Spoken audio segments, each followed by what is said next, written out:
अस्सलाम वालेकुम students, welcome to my channel. Students, मैं हूं मोहम्मद शराज नूर और आप देख रहे हैं MSN mathematician YouTube channel. Students, जैसा कि प्रीवियस लेक्चर में हमने देखा 1.3 एक्सरसाइज के क्वेश्चंस को हमने सॉल्व किया। आज के लेक्चर में हम एक्सरसाइज 1.4 को सॉल्व करेंगे। तो चलिए स्टार्ट करते हैं आज का लेक्चर।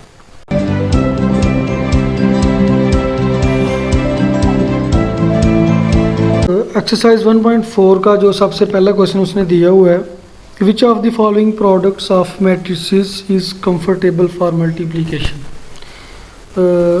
उसने जो है ना मैट्रिसेस के कपल्स दिए हुए हैं और वो कह रहा है कि कौन से जो मैट्रिसेस हैं वो मल्टीप्लिकेशन के लिए कंफर्टेबल हैं, कौन से नहीं हैं। तो हम किस तरह देखेंगे कि हमें जो है कंफर्टेबल हैं या नहीं।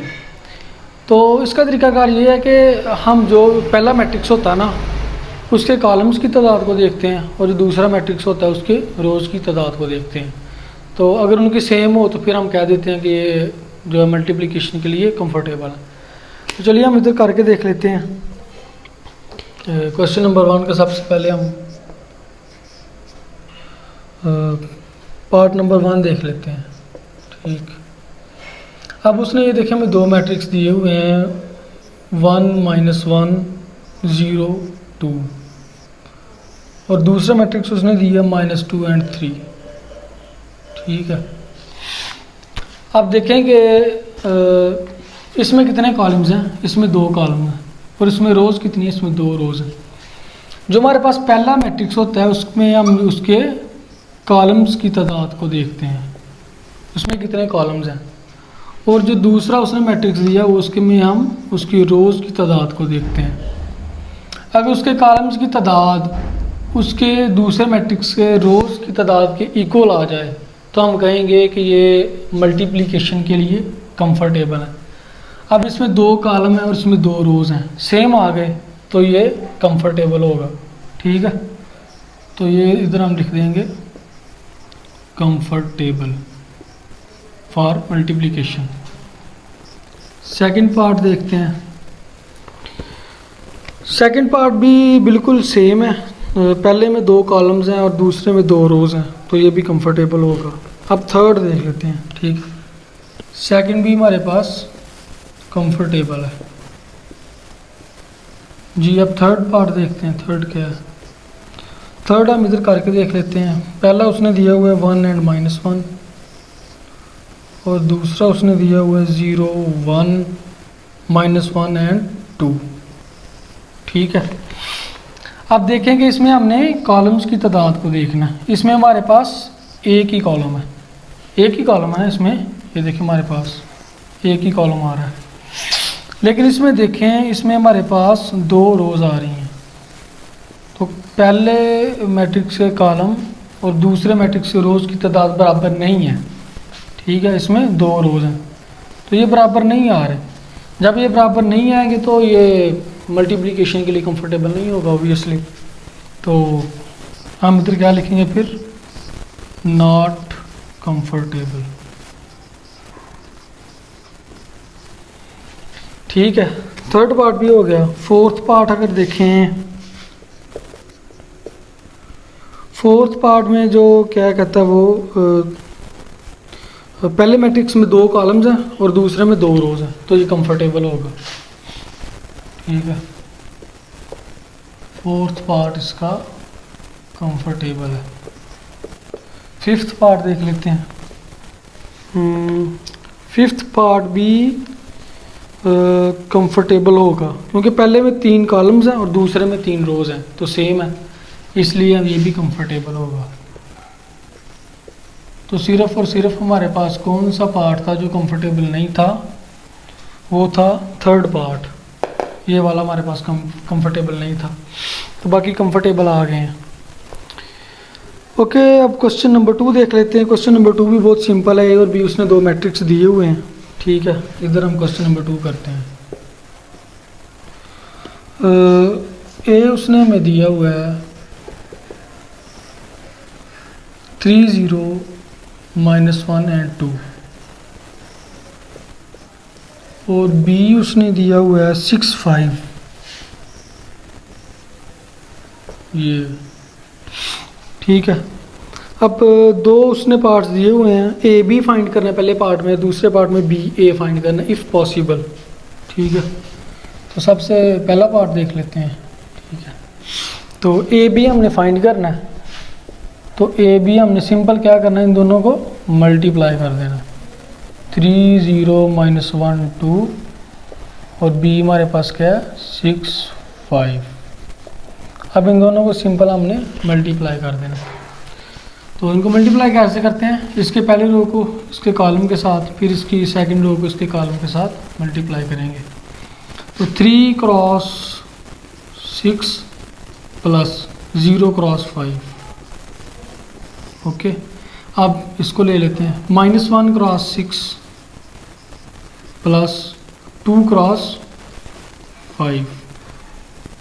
तो ये क्या आंसर आ जाएगा, 6 3 18 प्लस 5 को 0 से मल्टीप्लाई किया तो 0 ही आ गया, 6 को -1 से किया तो -6 आ गया, प्लस 5 2 बार 10 आ गया।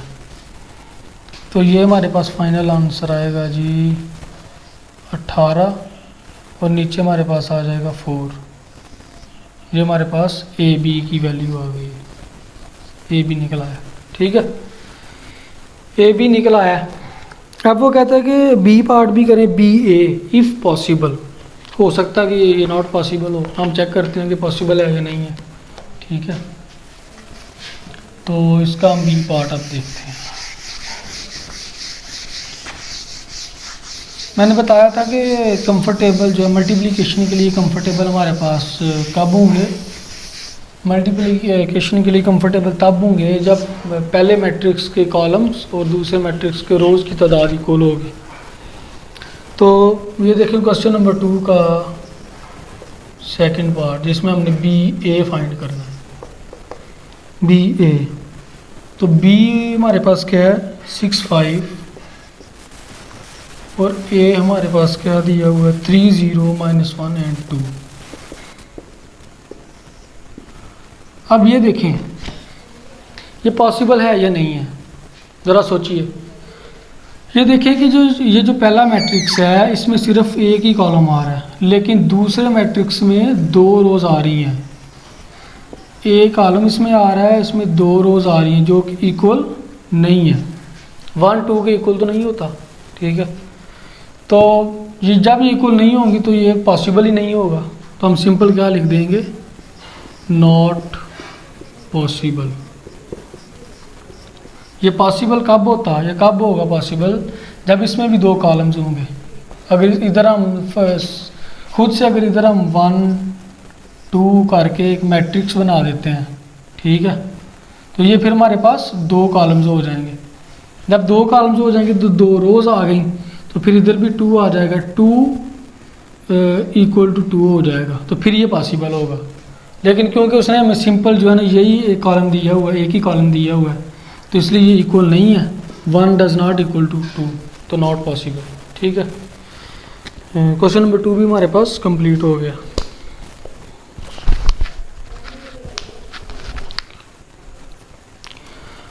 ओके, अब हम क्वेश्चन नंबर 3 देख लेते हैं। वो कहता है कि फाइंड द फॉलोइंग प्रोडक्ट्स। इनको हमने सिंपल जो है ना मल्टीप्लाई करना है, तो चलिए कर लेते हैं, इनको मल्टीप्लाई कर लेते हैं। ठीक है, क्वेश्चन नंबर जी, तो क्वेश्चन नंबर 3 हम देख लेते हैं जी। क्वेश्चन नंबर 3 का मगर उसका सबसे पहले फर्स्ट पार्ट देख लेते हैं, इनको मल्टीप्लाई करना है। तो 1 2 और उसके साथ क्या दिया हुआ है 4 0। इनको हमने सिंपल मल्टीप्लाई कर देना है, ज़्यादा लंबा चौड़ा काम नहीं है इसमें, बहुत सिंपल है सॉल्यूशन। तो ये हमारे पास थर्ड क्वेश्चन का फर्स्ट पार्ट हम सबसे पहले देखते हैं। तो इसमें सिंपल हमने इनको मल्टीप्लाई कर देना है। फर्स्ट को फर्स्ट से मल्टीप्लाई करेंगे और सेकंड को सेकंड से करेंगे। 1 क्रॉस 4 प्लस 2 क्रॉस 0, ये सिंपल आएगा। ठीक है, 4 को 1 से मल्टीप्लाई किया 4 प्लस 2 को 0 से किया 0 आ गया। 4 प्लस 0 क्या आंसर आएगा, सिंपल 4 आ जाएगा। तो ये हमारे पास आंसर आ गया। तो इसका जो सेकंड पार्ट है वो भी बिल्कुल सेम है, इसी तरह करना है। थर्ड पार्ट भी बिल्कुल सेम इसी तरह करना है। फोर्थ पार्ट भी बिल्कुल इसी तरह करना है। और फिफ्थ पार्ट थोड़ा सा देख लेते हैं हम। क्वेश्चन नंबर 3 का फिफ्थ पार्ट, उसमें उसने क्या दिया हुआ है, 1 2 -3 0 6 एंड -1 4 5 0 -4, ये उसने दिया और इसको हमने मल्टीप्लाई करना है। चलिए करके देख लेते हैं।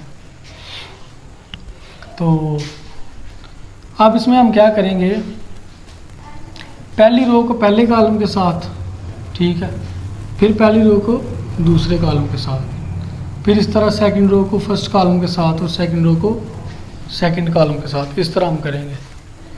तो चलिए इधर कर लेते हैं। हमारे पास इधर क्या आएगा, 1 क्रॉस 4 प्लस 2 क्रॉस 0। अब इसको इसके साथ 1 क्रॉस 5, इधर माइनस है तो माइनस आएगा, -2 क्रॉस 4, ठीक है। तो ये चीज़ आ गई। हाँ, अब इसको ले लेते हैं, -3 क्रॉस 4 प्लस 0 क्रॉस 0, -3 क्रॉस 5, तो इधर माइनस आएगा, -0 क्रॉस 4, ठीक है। अब इसको देख लेते हैं, 6 × 4, तो माइनस है, -1 क्रॉस 0, तो इधर देख रहे हैं 6 cross 5 minus minus plus 1 cross 4, ठीक है। अब इसको मज़ीद सिंप्लीफाई कर लेते हैं। 4 को 1 से मल्टीप्लाई किया 4 प्लस 2 को 0 से किया 0, 5 -8, ठीक है। 4 को 3 से किया -12 प्लस 0, -15 -0, 24 -0, 30 प्लस 4। तो फाइनल आंसर देख लेते हैं, इसको मज़ीद सिंप्लीफाई कर लें। 4 + 0 4, 5 - 8 -3, इधर -12 आ जाएगा, इधर 24 आ जाएगा, इधर -15 आ जाएगा, इधर 30 + 4 34 आ जाएगा। तो ये हमारे पास फाइनल आंसर आ गया, सिंपल इसको मल्टीप्लाई किया। ओके स्टूडेंट्स, अब हम इसका क्वेश्चन नंबर 4 कर लेते हैं। क्वेश्चन नंबर 4 में भी सिंपली जो है ना इनको मल्टीप्लाई करना है। तो क्वेश्चन नंबर 4 हम इसका देखते हैं। ओके, क्वेश्चन नंबर 4 का हम इसका जो है ना, क्वेश्चन नंबर 4 का हम सबसे पहले इसका फर्स्ट पार्ट देख लेते हैं, ठीक है, ए पार्ट। तो उसमें सिंपल हमने इनको भी मल्टीप्लाई कर देना है, 2 3 1 1 0 एंड -2, और इधर क्या आएगा 2 -1 3 एंड 0। इनको सॉल्व कर लेते हैं। इनको सिंपल हमने इस तरह मल्टीप्लाई कर देना बस। तो इसमें भी हम क्या करेंगे, पहली रो को पहले कॉलम के साथ, फिर पहली रो को दूसरे कॉलम के साथ, फिर इसी तरह सेकंड रो को फर्स्ट कॉलम के साथ और सेकंड रो को सेकंड कॉलम के साथ, इसी तरह आगे करेंगे। तो चलिए इधर करते हैं, 2 × 2 प्लस 3 × 3। अब इसको इससे कर लेते हैं, 2 × -1 प्लस 3 × 0, ये चीज़ आ गई। अब इसको ले लेते हैं, 1 को 2 से किया 1 × 2 प्लस 1 × 3, ओके। अब 1 × -1 प्लस 1 × 0, अब इसको ले लेते हैं, 0 × 2, इधर माइनस है तो माइनस आ जाएगा, 2 × 3। अब इसको इससे 0 मल्टीप्लाई बाय -1 प्लस, सॉरी इधर माइनस है, माइनस आएगा, -2 मल्टीप्लाई बाय 0। अब इसको हम मज़ीद सिंप्लीफाई कर लेते हैं तो हमारे पास आंसर आ जाएगा। 2 को 2 से किया तो 4 प्लस 3 को 3 से किया 9, 2 को -1 से किया -2 प्लस 0, इधर आएगा 2 प्लस 3, इधर आएगा -1 प्लस 0, 2 0 0 -3 2 6, इधर 0 -0। ठीक है, अब ये हमारे पास इधर फाइनल आंसर इसका आ जाएगा। 9 प्लस 4 क्या होगा, 13, -2 प्लस 0 -2, 3 प्लस 2 5, -1 प्लस 0 -1, 0 -6 -6, 0 -0 0। तो ये हमारे पास फाइनल आंसर आ गया क्वेश्चन नंबर 4 का ए पार्ट। आप ये देखेंगे बाकी पार्ट्स भी इसके बिल्कुल सेम इसी तरह करने हैं। तो चलिए इसका ना डी पार्ट देख लेते हैं, एक और पार्ट हम करके इसका चेक कर लेते हैं। तो इधर कर लेते हैं क्वेश्चन 4 का डी पार्ट। उसमें क्या है, 8 5 6 एंड 4, और इधर क्या हमारे पास 2 -5/2 -4 एंड 4। चलिए इसको कर लेते हैं। तो 8 को 2 से किया, 8 मल्टीप्लाई बाय 2, इधर माइनस है, माइनस आ जाएगा, 5 मल्टीप्लाई बाय 4। अब 8 multiply by -5/2 plus 5 multiply by 4। अब 6 मल्टीप्लाई बाय 2 -4 मल्टीप्लाई बाय 4। ठीक है, आप इधर 6 multiply by -5/2 plus 4 multiply by 4। 8 को 2 से किया तो 16 आ गया, -5 4 बार 20 आ गया, इधर 6 को 12 आ गया, -16 आ गया, इधर 2 इधर से 8 से कटता है, इधर 4 आ जाएगा, 5 को 4 से किया तो -20 आ जाएगा, प्लस 20 आ जाएगा, इधर 2 इधर गया 3 आ गया, 5 को 3 से किया -15 आ गया, प्लस 16 आ गया। ठीक है, तो इधर हम इसका फाइनल आंसर लिख लेते हैं।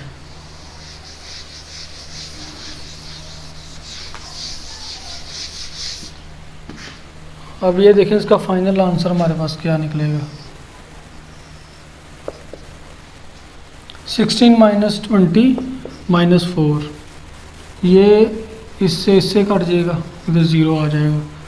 12 -16 -4 -15 प्लस 16 1 आ जाएगा। तो ये हमारे पास फाइनल आंसर आ गया। ठीक है, क्वेश्चन नंबर 4 का हमने जो था डी पार्ट हमने कर लिया। ठीक है,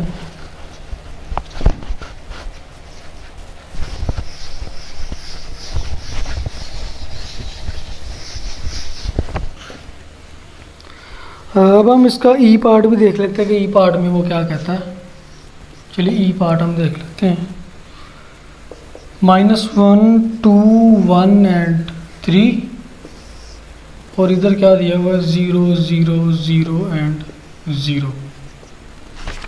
तो इनको हम करके देख लेते हैं मल्टीप्लाई।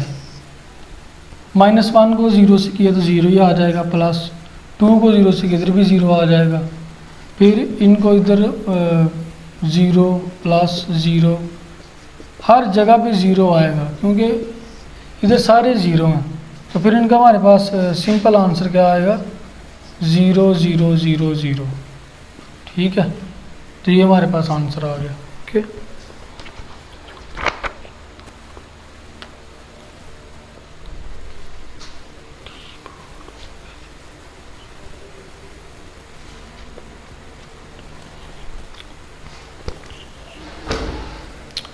ओके, ये हमारे पास फाइनल आंसर आ गया।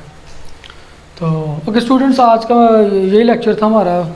4 क्वेश्चन हमने कर लिए हैं, तो बाकी जो हमारे पास 5 और 6 क्वेश्चन है वो इंशाल्लाह नेक्स्ट लेक्चर में देखेंगे। तो मिलते हैं इंशाल्लाह नेक्स्ट वीडियो में, तब तक के लिए अल्लाह हाफिज़।